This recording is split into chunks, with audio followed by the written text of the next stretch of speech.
Ahí lo tienen a John Lennon, hoy a 40 años de su asesinato. Estamos poniendo la mañana en camino.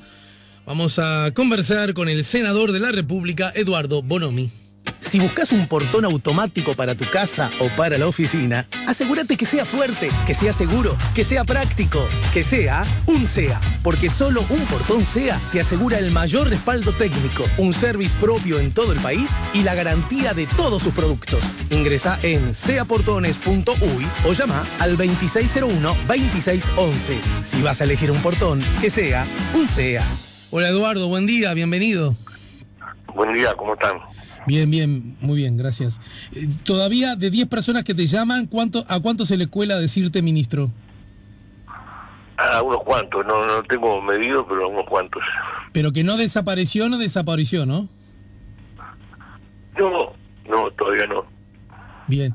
Yo le digo, no, ministro, no. Bueno, pero algunos me dicen, pero sigue siendo para mí o para nosotros, lo que sé. Bien. Y con eso no va a desaparecer.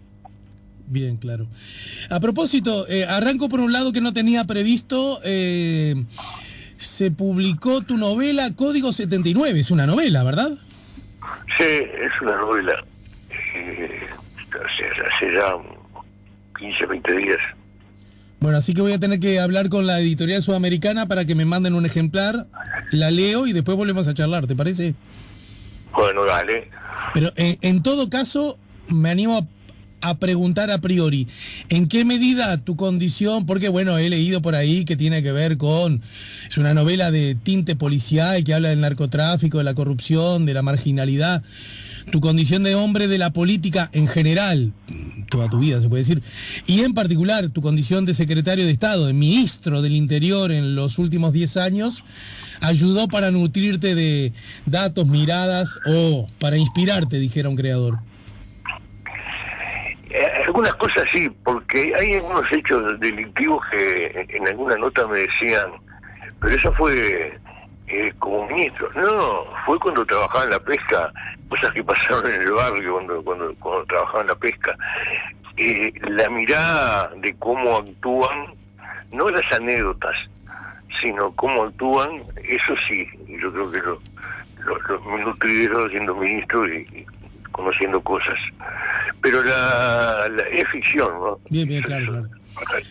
O sea, no hay riesgo de que alguien ubique a alguien, digamos, ¿o sí? Yo creo que no, pero siempre como que hay cosas tan repetidas que capaz que alguno dice, ese soy yo. Además hay situaciones que se dan, yo lo explicaba también en notas, cuando pasaban en la televisión, en informativos, imágenes de un robo con la cara tapada, muchas veces. El que cometía ese robo en su entorno, ese fui yo, decía, y se trataba de encontrar, y no le tenía miedo a que en su entorno supieran que fue todo lo contrario, le daba prestigio, le daba fuerza. Entonces muchas veces hasta tienden a encontrarse quienes no son. Claro. Me gustaría que hablemos de Tabaré Vázquez, repasando, bueno, por obvias razones, ¿no? Repasando la trayectoria de Tabaré desde muchas perspectivas, de muchas perspectivas y miradas que por supuesto no se han agotado, ni mucho menos. Bueno, allí aparece tu nombre. Yo estaba reflexionando ayer en ese sentido, porque tú fuiste ministro de Tabaré Vázquez, fuiste ministro en dos momentos distintos y fuiste ministro en dos carteras diferentes. Y eso naturalmente da, por definición, perspectivas diversas. Hasta ahí de acuerdo, ¿no, Eduardo?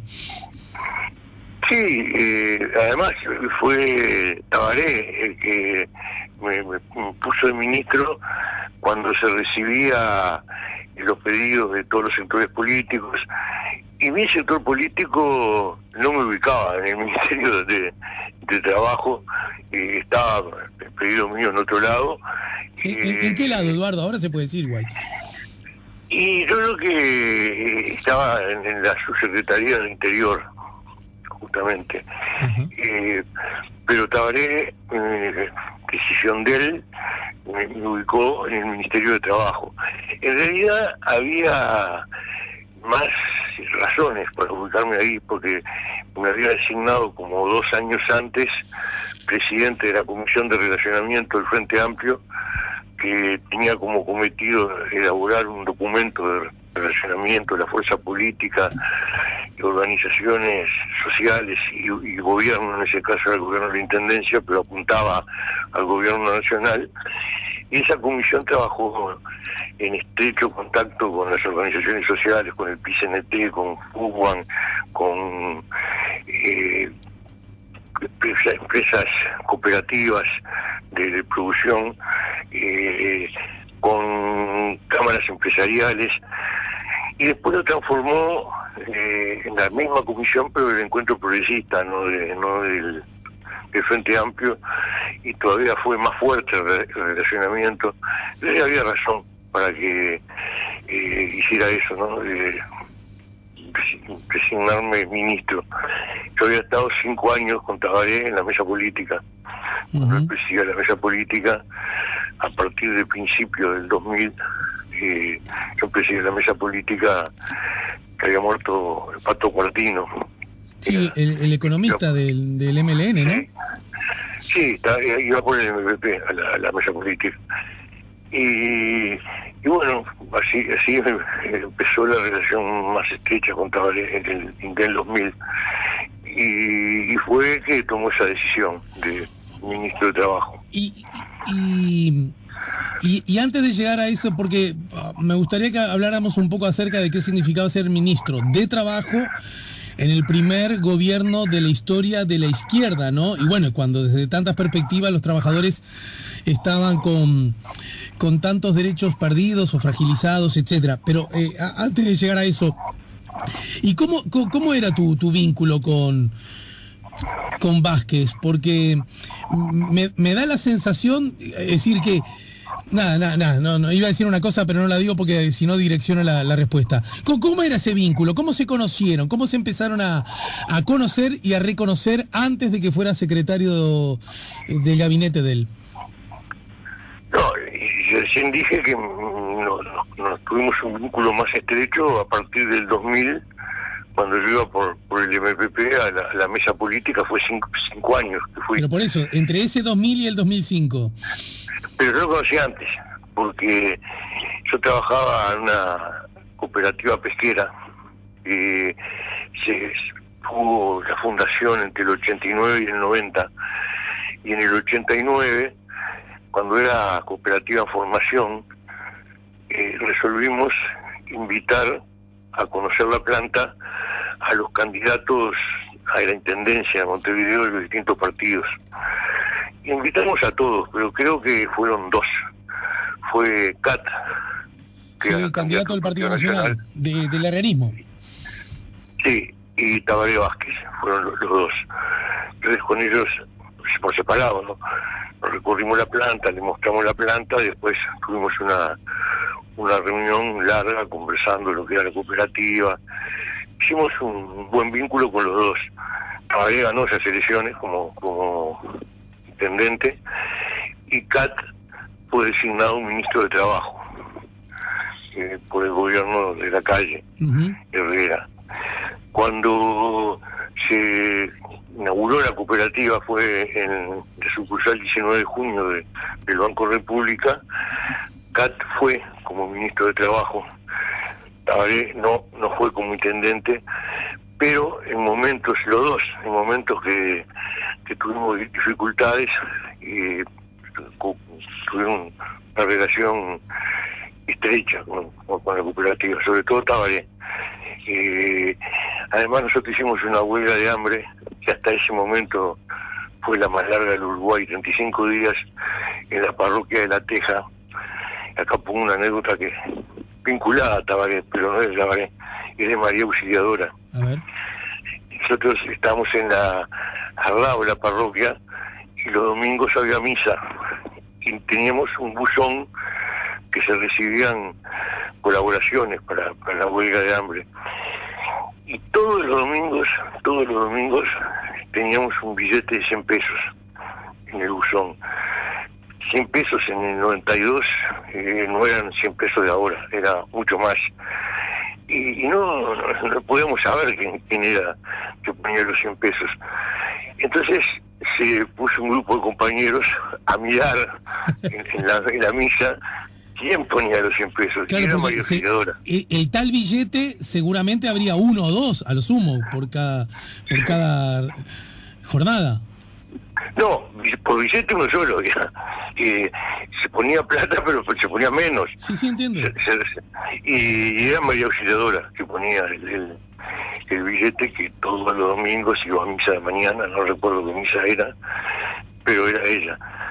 Y después salimos de ese conflicto, era por un préstamo, el Banco República, que al final el banco no lo dio, pero es una tramoya, una trampa, salimos de la juega por eso, que iba a dar una carta de crédito y que al final lo transformó en cheque diferido. Una empresa pesquera que trabaja para la exportación no trabaja con cheque diferido, y nos daba tanto como otros hubieran colaborado.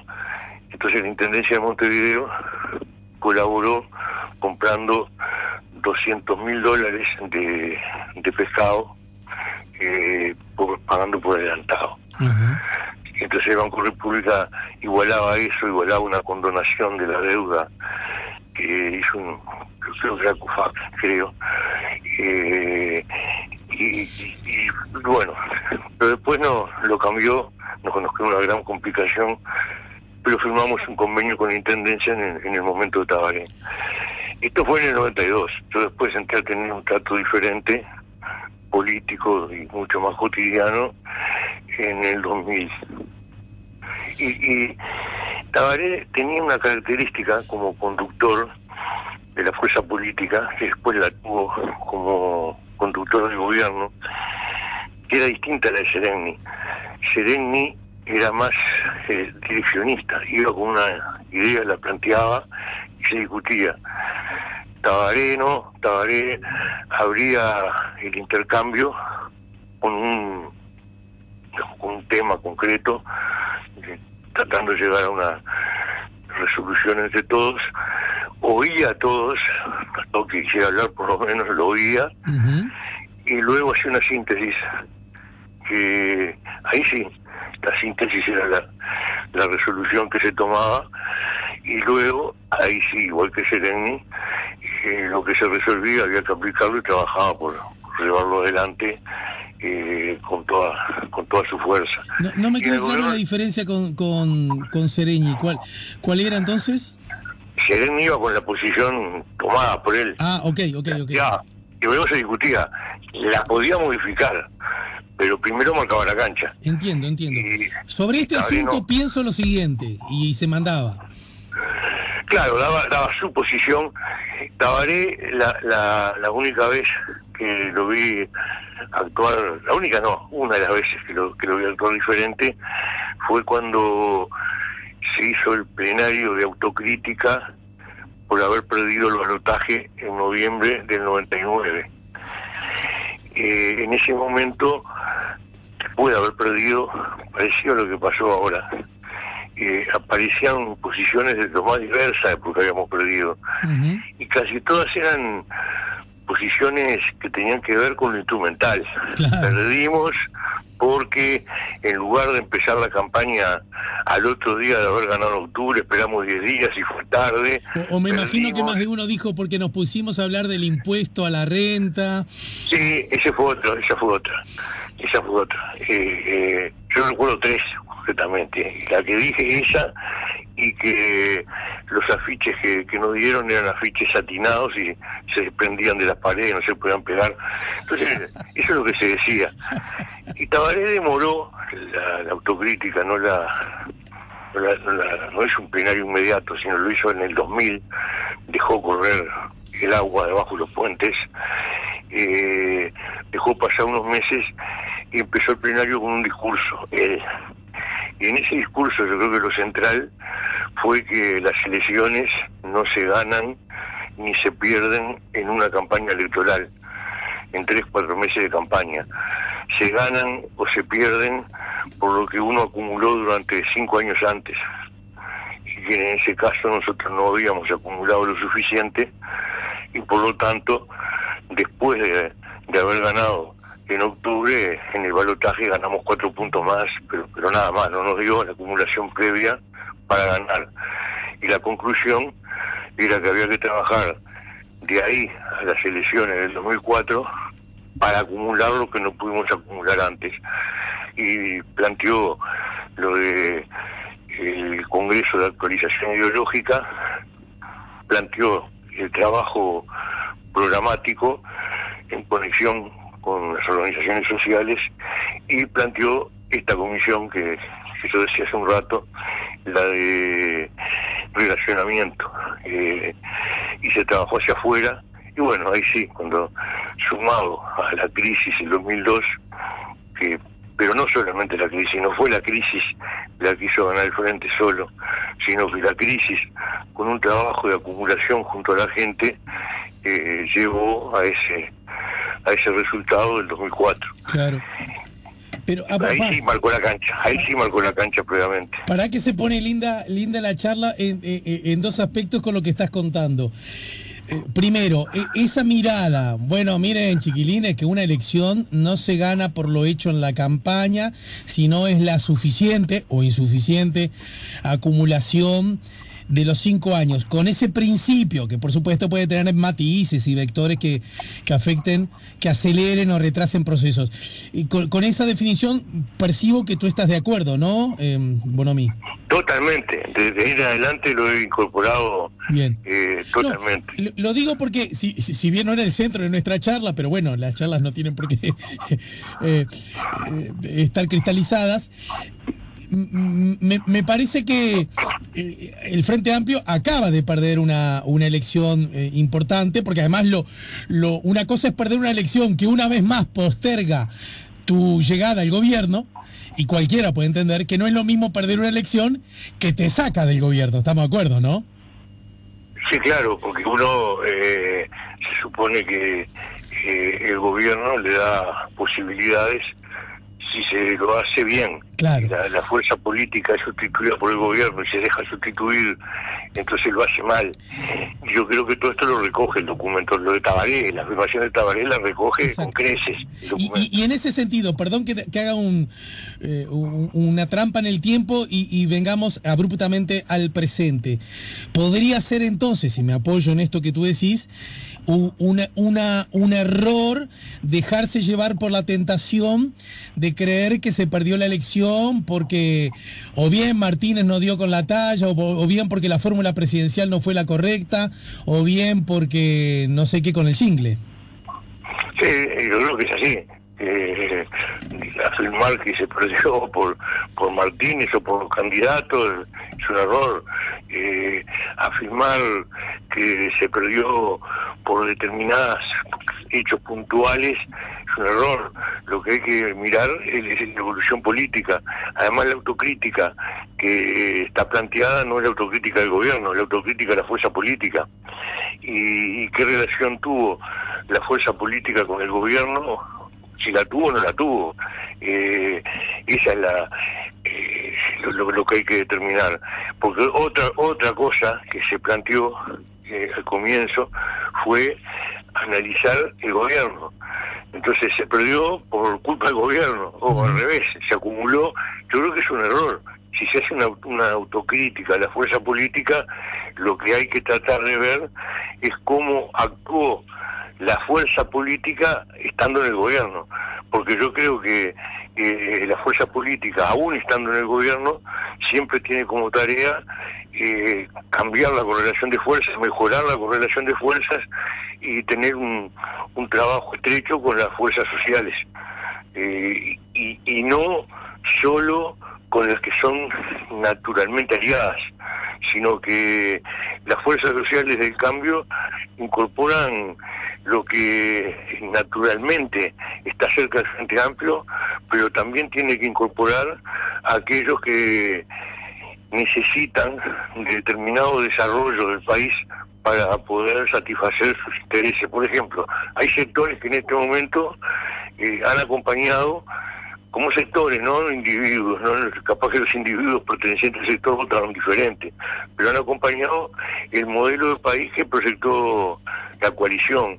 Ese modelo de país está produciendo una concentración en el comercio que va contra los intereses de una parte muy importante de los comerciantes. Bueno, yo creo que el Frente Amplio tiene que tratar de mostrar que la concentración que se dio en la tierra, que se dio en empresas más grandes, se está dando a nivel de comercio.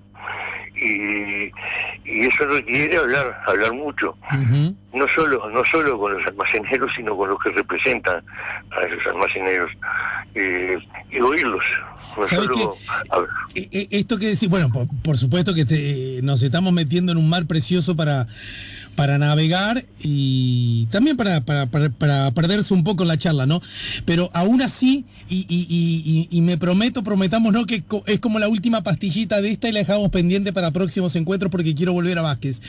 Pero esto último, igual no están desvinculados, por supuesto. Esto último que señalás, el rol de la fuerza política, los vasos comunicantes con diversas organizaciones sociales, con el latir de las personas que se organizan detrás de sus legítimos intereses, ¿puede ser parte de la explicación para que el Frente Amplio vaya a llevar a referéndum la LUC y además que haya decidido el camino largo de la juntada de firmas?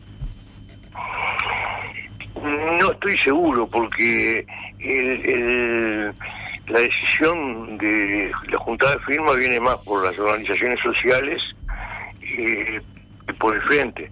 El Frente lo que ha hecho es apoyar, como lo hizo siempre, porque nunca el Frente decidió un referéndum, un plebiscito, siempre lo resolvieron las organizaciones sociales y el Frente se sumó.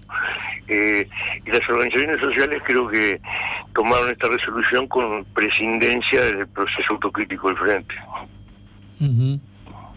Bien, pero el Frente Amplio necesariamente tenía que acompañar, siguiendo esto que acabas de decir. Bueno, el Frente Amplio tuvo diferencias en cuanto a qué temas acompañaba, qué temas no, sobre todo porque yo creo que de alguna manera, además yo lo viví, el Frente Amplio cuando lo encara la LUC, en general, cuando se discute en el Pleno en general, para darle la aprobación al proyecto en general, entiende que no es constitucional, que no es oportuno y que no es de urgencia, y pierde. Entonces cuando perdemos, 18-13 perdemos, entonces pasa a comisión.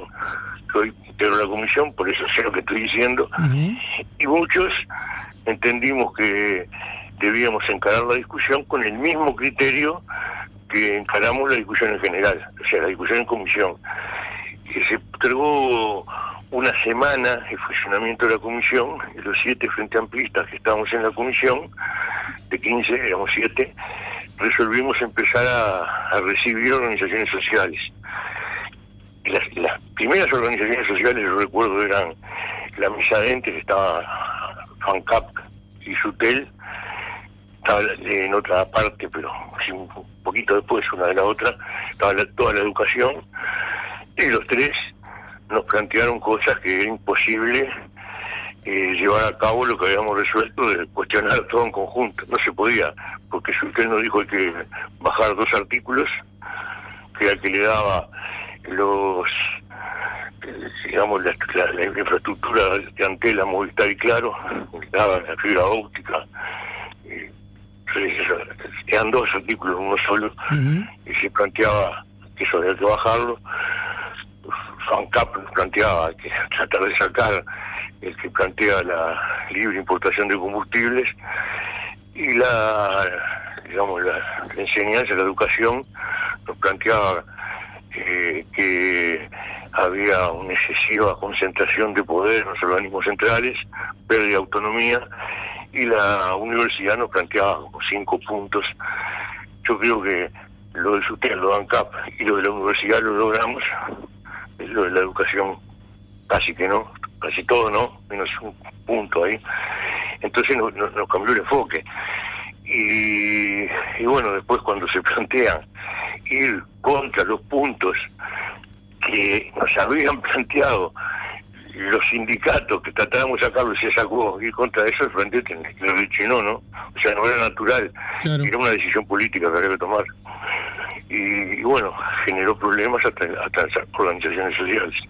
Bien, este capítulo en particular, el devenir a propósito de la LUC y qué va a ser el Frente Amplio y cuál va a ser esa peripecia, lo conversaremos más adelante.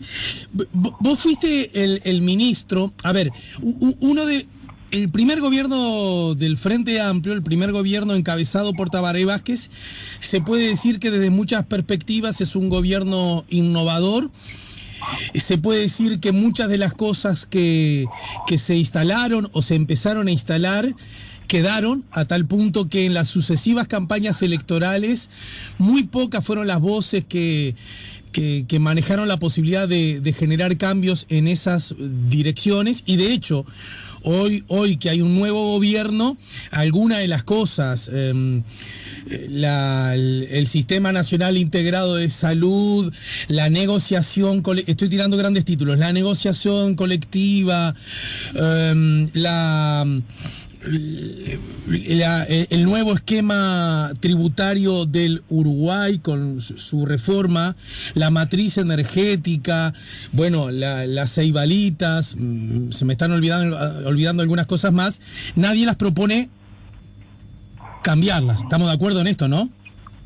Sí, amagaron cambiar algunas de esas cosas, incluso la negociación colectiva de los consejos de salarios amagaron, después dieron marcha atrás, porque además la negociación colectiva de los consejos de salarios funciona por votación, y hay tres sectores, el gobierno, los empresarios y los trabajadores, y bueno, resolvieron cambiar las pautas salariales y manejar los consejos de salarios desde ahí. Yo creo que es así, sí, que no se plantea cambiarlo. Esa, digamos, para llevarlo a un término futbolístico, esa serie de goles que el Frente Amplio concretó en ese primer gobierno, y la figura de Tabaré Vázquez como conductor de ese gobierno es subrayada, es innegable, es importantísima, te tuvo a vos como justamente ministro de Trabajo y Seguridad Social como un actor de alta importancia, porque había como mucho aún en el debe, incluso tu frase aquella, la de los platillos de la balanza, ¿no? Sí, lo que pasa que yo no la usé de forma tan absoluta como la usaron después los empresarios, que ya se había equilibrado, que entonces ya seguir poniendo el dedo era en el lado de los trabajadores un problema. Yo lo manejé en el sentido de que la balanza se había inclinado fuertemente hacia el lado de los empresarios desde los 90 prácticamente, porque en el periodo de Sanguinetti que volvió a convocar los consejos de salarios, hubo recuperación a través de los consejos, eso se siguió en el 90. Y después Sanguinetti no lo volvió a convocar. Y Jorge Valle tampoco. Jorge Valle tampoco. Bien, y en ese contexto, ¿había instancias de mano a mano con Tabaré en esa formulación del gobierno, o todo se resolvía, o la gran parte se resolvía en los consejos de ministros, que pasó a ser una novedad para el Uruguay, ¿verdad? Y además, teniendo en cuenta en cómo se comportaba Vázquez en la mesa política que recién nos contabas, ¿en qué medida vos encontrabas que había vasos comunicantes en una conducta y en otra, aún desempeñándose ahora en roles distintos? Es que no tanto en la mesa política, aunque en la mesa política también, pero yo decía que se había creado una comisión, la comisión de relacionamiento.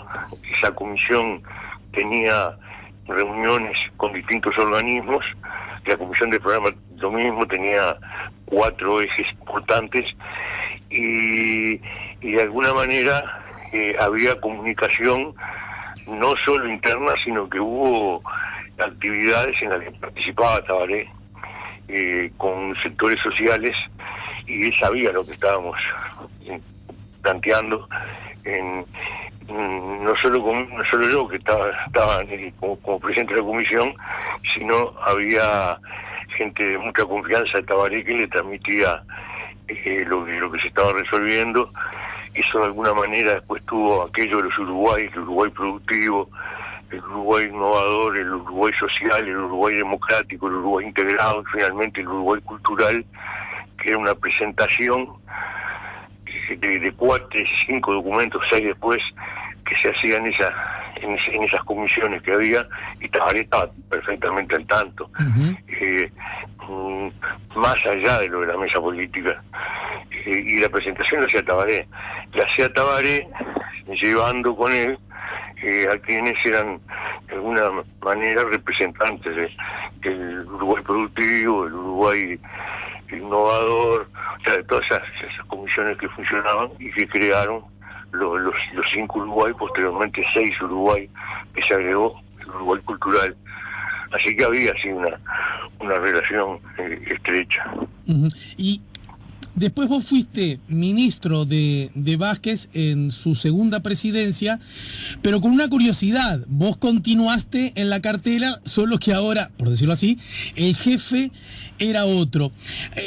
Son muchas las voces que señalan que la calidad de la presidencia, la calidad del gobierno del Frente Amplio, del primer gobierno, dista mucho del segundo gobierno. Del segundo gobierno de Vázquez, quiero decir, ¿verdad? Ya fue un gobierno con menos agenda, con un músculo más adormecido, según muchos. Vázquez ya no era el jefe político del partido Frente Amplio. Me parece que eso es algo que no debería minimizarse. ¿Qué mirada haces vos con relación al tema, sabedores que aún así tu rol era distinto, pero integrabas el gabinete de todos modos? En el segundo gobierno. Sí, del segundo gobierno de Vázquez, el tercero del Frente Amplio. Bueno, pero hasta antes el segundo, del Frente. Dale. Yo creo que ahí, en el segundo gobierno, hubo cosas que ya estaban iniciadas en el primer gobierno y se siguió en eso. Pero hubo algunos acentos que se puso en el segundo gobierno. Por ejemplo, el tema de la seguridad tuvo una definición mucho más fuerte en el segundo gobierno, presupuesto mucho más fuerte en el segundo gobierno, así como algunos temas de la educación, el traslado de mejor dicho, la creación de locales universitarios en el interior del país, la creación de la UTEC, que fue en el segundo gobierno, sí. Y también con una característica distinta en la conducción, aunque tenía algo en común, porque Tabaré me faltó del primer gobierno, que Tabaré también ahí oía, pero ahí tenía una cosa que lo guiaba. Él decía que la guía del gobierno era el programa. Entonces, si bien le dejaba la iniciativa a los ministros sobre la base del programa, y si no funcionaba, o si algo ahí llamaba la atención, pero en primer lugar dejaba la iniciativa a los ministros. En el segundo gobierno fue parecido, o sea, no había una indicación fuerte de entrada de Mujica, sino que dejaba más lo que los ministros hicieran, le llamaba la atención si no funcionaba como estaba previsto con anterioridad. No anterioridad de cada reunión, sino anterioridad a elaborar el programa. Sí, sí. O sea, una cosa es el programa y otra el plan. El programa lo elabora la fuerza política, el plan de gobierno lo elabora el gabinete electo, con fuerte impronta del presidente, ¿no? ¿Pero la impronta del presidente de Vázquez era más subrayada que la de Mujica? No, lo que sí se daba en el gobierno de Mujica era mayor discusión en el gabinete, y había discusión sobre temas que no todos coincidían, entonces llevaba tiempo eso. En el gobierno de Tabaré la discusión quedaba más abierta a temas concretos que Tabaré consultaba. claves, ¿no? Por ejemplo, el Tratado de Libre Comercio con Estados Unidos, el 6% para la educación, temas claves. Se daba discusión profunda y Tabaré, además, la otra cosa que fue claro en ese gobierno fue que si no había acuerdo contundente, porque en esos temas creo que había mayoría por un lado, pero no suficiente, habría el juego a los parlamentarios y a la fuerza política. Así el AICA se votó en contra en la fuerza política, y Tabaré respetó. Tabaré, que estaba de acuerdo, respetó, ¿no? Si la fuerza política dice que no. En el gobierno de Mujica había más discusión de otros temas, no solo esos que eran claramente estratégicos. Y cuando el tema que me atañe a mí, el tema de la seguridad, cuando vamos al tercer gobierno, o sea, a la tercera elección, ahí se da una cosa que llamó la atención, porque la seguridad estaba cuestionada también. Sí, claro. Pero Tabaré, 3 meses antes de la elección o 2 meses antes de la elección, dijo que si ganaba me mantenía a mí como ministro. ¿Y eso cómo se procesó ese anuncio? Y yo me enteré en la prensa. Así que, no, me enteré. Tabaré me dijo, bueno, pues si estaba dispuesto a seguir, yo estoy dispuesto a seguir, pero una cosa es eso, otra cosa decir, te voy a proponer. Y después lo propuso la prensa. Y había gente que decía, no, es un error, porque la seguridad está cuestionada. Y hay una cosa que se sigue dando hasta ahora. O sea, a mí me preguntan por mi figura como ministro. Pero lo que no se pregunta es lo que era el equipo del Ministerio del Interior. Y yo creo que el equipo del Ministerio del Interior era muy bueno. El equipo, considerando a los policías, considerando todo, ¿no? El equipo policial era muy bueno. Y entonces cuando Tabaré dice que me iba a mantener como ministro, lo que estaba diciendo es que iba a mantener el equipo. No era solo la figura del ministro, sino va a mantener el equipo. Y desde la perspectiva política, este es un ejercicio difícil que te propongo, porque vos estás en la película, ¿no? No puede advertirse, repito, desde la perspectiva política, y mucho más en campaña electoral, no puede advertirse que si hay una política que es cuestionada por el público y yo digo que voy a mantener al mismo equipo, incluido al capitán, ¿no es un riesgo demasiado alto? Mira, yo te voy a decir, cuando era ministro de Trabajo, yo tenía vínculo bastante permanente con figuras del Partido Nacional, diputados del Partido Nacional. Y en ese momento, no sé si vos te acordás, estaba muy cuestionado José Díaz. Sí, claro. No por lo que él hacía, sino por los resultados. Además, mal cuestionado, porque le cuestionaban que le había crecido la inseguridad a partir de la amnistía que le había dado. Y lo que no tenían en cuenta era el grado de reincidencia que tenían los amnistiados. Bueno, sabés que hace muy bien recordar eso, porque yo, apoyándome en números, siempre he dicho que se ha sido muy injusto con Díaz en solo recordar una parte de la película y no recordar que él había fortalecido mucho, en aquella época todavía se llamaba el patronato, corregime si estoy equivocado, y que daba herramientas a los ciudadanos que recuperaban la libertad, y de ese modo los niveles de reincidencia habían bajado subrayadamente, ¿o me equivoco? En la época de la amnistía, el nivel de reincidencia era superior al 70%. Y los reincidentes amnistiados estaban por debajo del 25%. Y eso nosotros lo seguimos mirando después de haber asumido nosotros. O sea que no era una reincidencia medida en los 4 meses siguientes. No, la medimos años después y era muy baja. Entonces, si en las cárceles hubiera ese nivel de reincidencia, estaríamos distintos.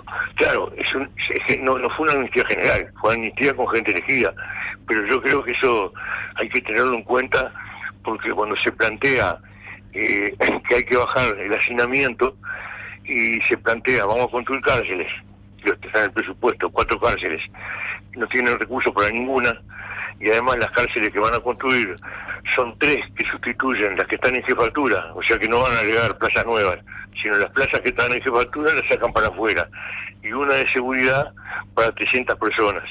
Es decir, va a haber hacinamiento de nuevo. Entonces, uno de los caminos para bajar ese hacinamiento, que es el que permite trabajar más en la recuperación, es los que ya está, lo que se sabe, que no están en una carrera delictiva, que están para salir de la carrera delictiva y que ya han cumplido varios años, ver la posibilidad que salgan,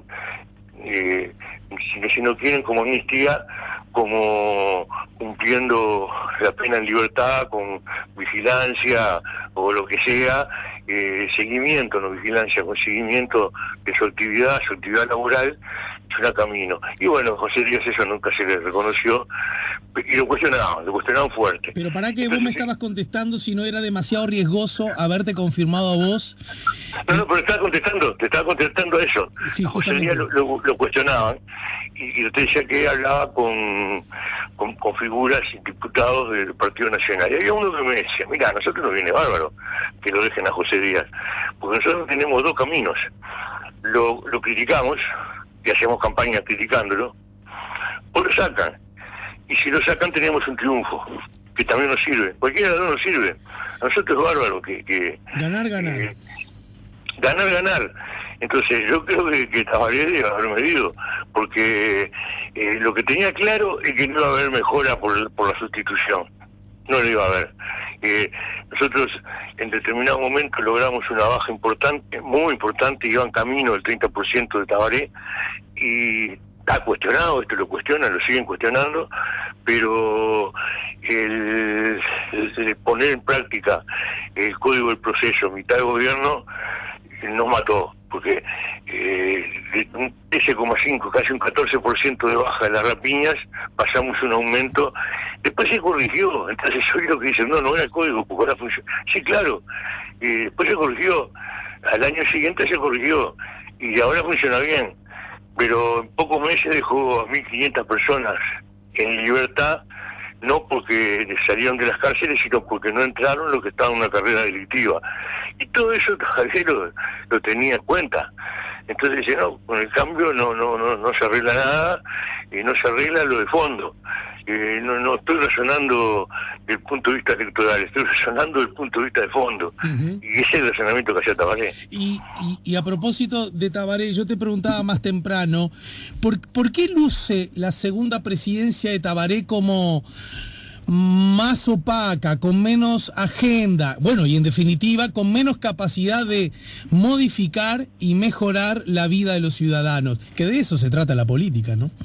Claro, pero hay que recordar que en la campaña electoral de 2014, el Partido Nacional planteaba que las condiciones externas del Uruguay lo llevaban a la necesidad de un ajuste fundamental, porque si no, perdía el grado inversor de inmediato, se perdían las conquistas, se perdía todo.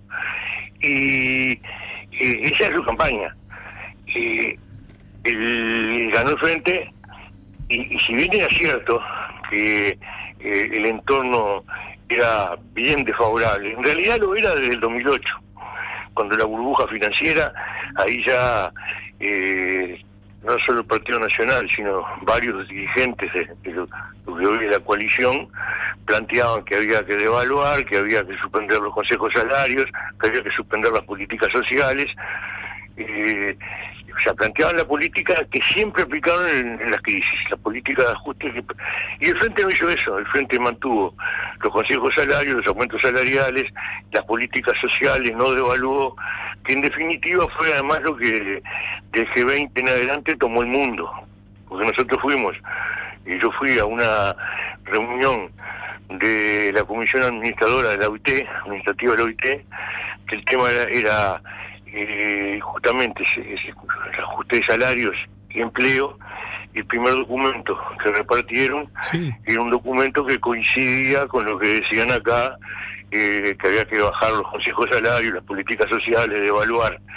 Pero empezó la asamblea con la participación de Rodríguez Zapatero y de Ban Ki-moon, que venían de G20, y en el G20 habían resuelto lo contrario: no evaluar, no bajar la política salarial, no bajar los salarios, no bajar las políticas sociales, y fue la posición que se tomó.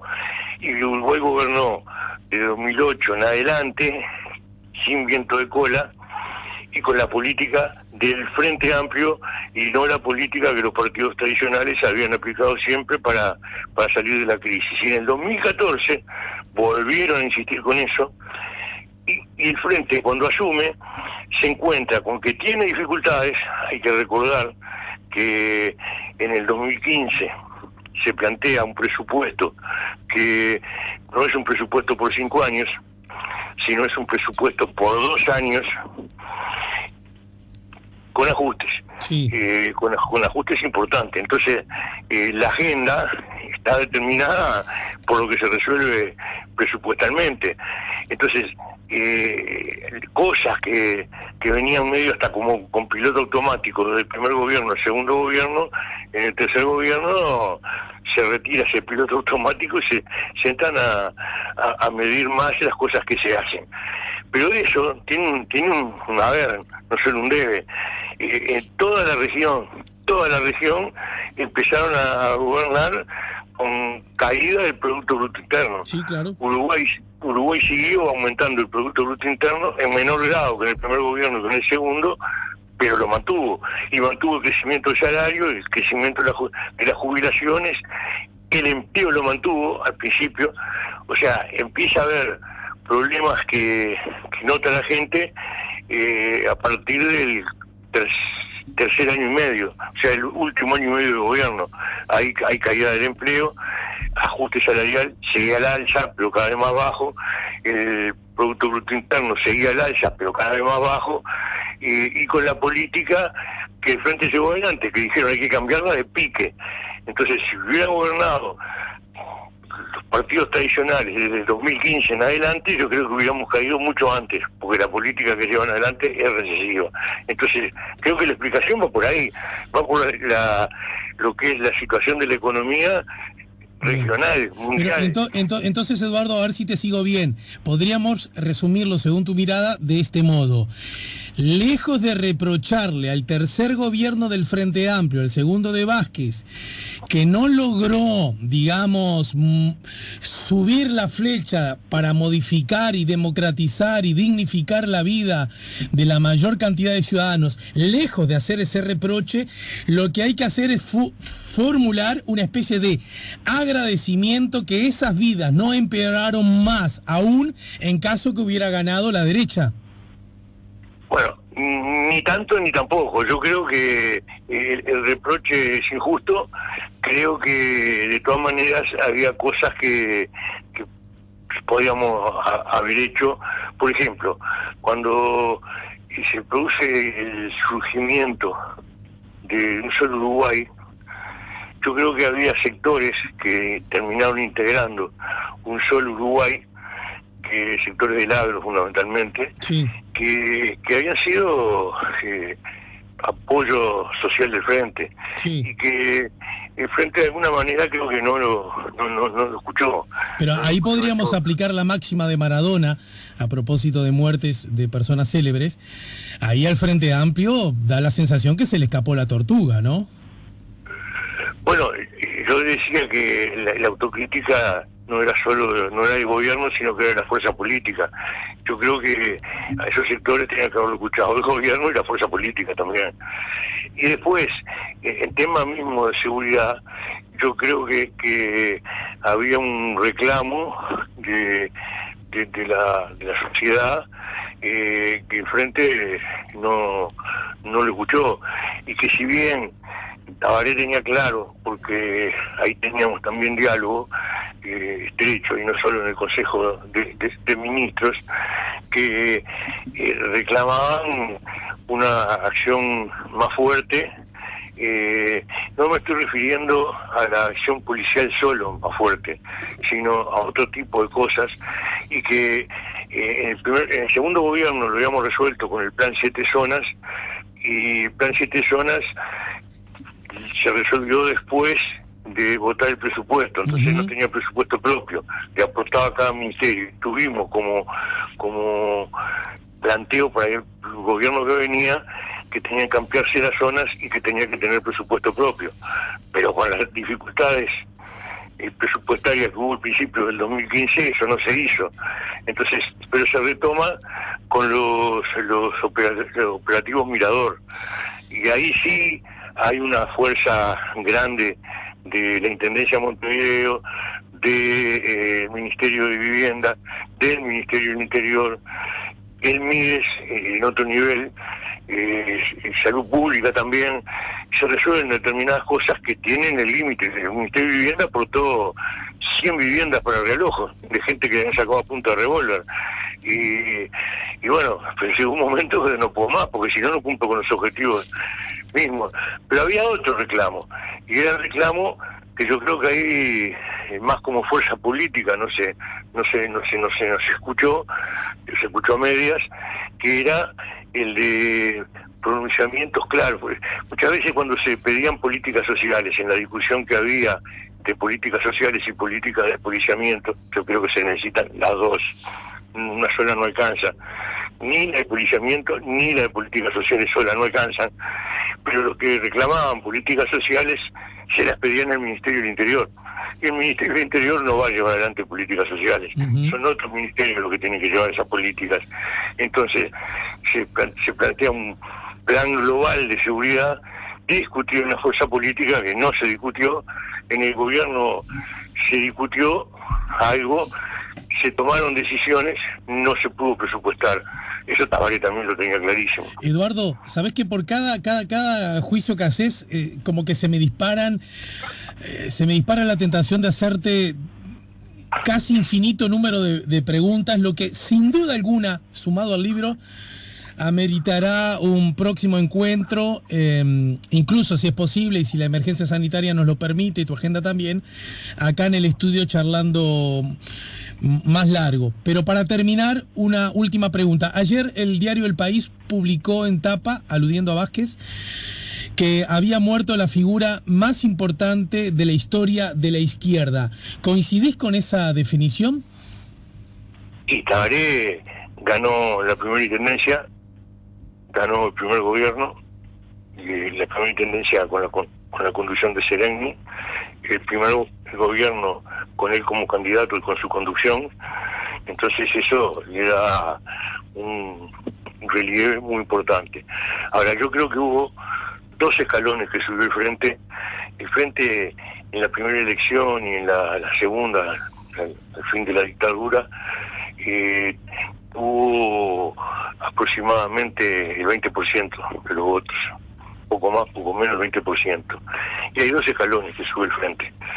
Uno es Tabaré, que Tabaré le aporta un importante contingente de clase media, intelectual, profesional, y el interior, sí, la ciudad del interior. Y el otro gran escalón se lo dio Mujica con lo que es el interior profundo, no el interior ciudadano, sino el interior urbano, sino el interior profundo, y lo que es la periferia del área metropolitana. Entonces, el primer escalón, y quizás el que lo puso al borde, porque si recordamos, casi se sale a festejar, se salió a festejar anticipadamente, después no se verificó en el 94 que había ganado el frente. La famosa elección del triple empate. Claro, pero con un tercio mayor ganaba, y ahí se lo llevó del 20% al tercio. Sí. Entonces ese fue un empujón muy importante, y Tabaré estuvo. El segundo empujón, en cuanto a digamos, la parte geográfica y social, tuvo Mujica, pero la conducción del frente era Tabaré. Entonces esa afirmación es bastante aproximada, ¿no? Bueno, lindo desafío, siguiendo esta lógica, parándome en esa baldosa que tiene el Frente Amplio de aquí en más, que bueno, que ya no cuenta con Tabaré Vázquez, pero en todo caso ya no contará con Mujica para la próxima elección, al menos como candidato, ¿no? Esas, llamémosle así, esas grandes acumuladores de votos ya no los va a tener el Frente Amplio, ¿no? Bueno, yo creo que eso es así, pero creo que cuando el fenómeno social que se produjo desde la envergadura de lo que produjo el Frente, aparecen, digamos, sucesores, aparecen otros, no por voluntad de ellos, no porque acá en la campaña electoral se quiso ser candidato para transformarse en líder. Eso no es así, no. Los candidatos, es más fácil que un líder se transforme en candidato que un candidato se transforme en líder. Eso es otra cosa, tiene que ver no con una resolución de una fuerza política, sino tiene que ver con el diálogo con la gente, cómo reconoce la gente a los dirigentes, qué relación tiene, no solo intelectual, sino afectiva, emocional. Ese es otro fenómeno, y eso está por verse, pero yo confío en que en una fuerza política tan grande estuvo perdiendo, tuvo el 40% en octubre y estuvo a 30.000 votos de ganar en noviembre. Creo que una fuerza política de esas características, y lo que va a pasar acá en adelante, creo que quien sea el candidato va a aparecer. La seguimos más adelante, ¿de acuerdo, Bonomi? La seguimos, un gusto. Un gusto. Eduardo Bonomi nos ayudó a poner la mañana en camino. Si buscas un portón automático para tu casa o para la oficina, asegúrate que sea fuerte, que sea seguro, que sea práctico, que sea un SEA. Porque solo un portón SEA te asegura el mayor respaldo técnico, un service propio en todo el país y la garantía de todos sus productos. Ingresa en seaportones.uy o llama al 2601-2611. Si vas a elegir un portón, que sea un SEA.